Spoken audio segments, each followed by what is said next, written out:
ভগবান শ্রীকৃষ্ণ বলছেন যে গীতা পাঠ করে, যে গীতা স্থাপন করে, আমি চাই না ফল ফ্রুট, আমি চাই না টাকা পয়সা, আমি চাই না ধান দৌলত, আমার কাছে কোনো জিনিসের অভাব নেই।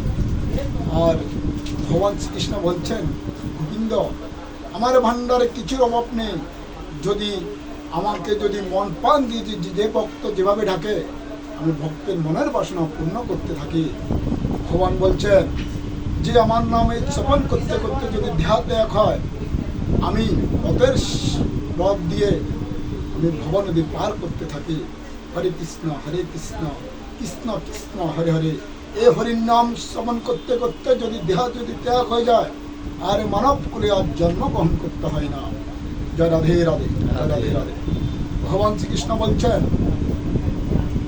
যে আমার নামে স্থাপন করতে করতে যদি মৃত্যু গ্রহণ করে, আমি স্বয়ং বিষ্ণুকে দিয়ে এই বুকুণ্ড পার করে দিই রথের সিংহাসন দিয়ে। জয় রাধে রাধে, জয় রাধে রাধে। আমার যার কাছে হিংসা, নিন্দা, অহংকার, আত্মা গরিমা নাই, যে ব্রহ্মচারী হয়েছে, যে সন্ন্যাস ত্যাগ করেছে, সে সন্ন্যাস ধর্মকরণ করেছে, সে হলো মহাপুরুষ। কিভাবে মহাপুরুষ হয়েছে? তার কাছে কোনো হিংসা, নিন্দা, অহংকার, আত্মা গরিমা কিছু নেই। সে আছে কি? শুধু ভগবানের উদ্দেশ্যে আছে। উনি আছেন কি? গীতা মায়ের চরণে পড়ে রয়েছেন, গীতা স্থাপন করেন। গীতে আমার পান, গীতে আমার অমৃত ভাণ্ডার। ভগবান শ্রীকৃষ্ণের মুখের বাণী যে স্থাপন করে, তার জন্য আর মানব করে আর জন্মগ্রহণ করতে হয় না।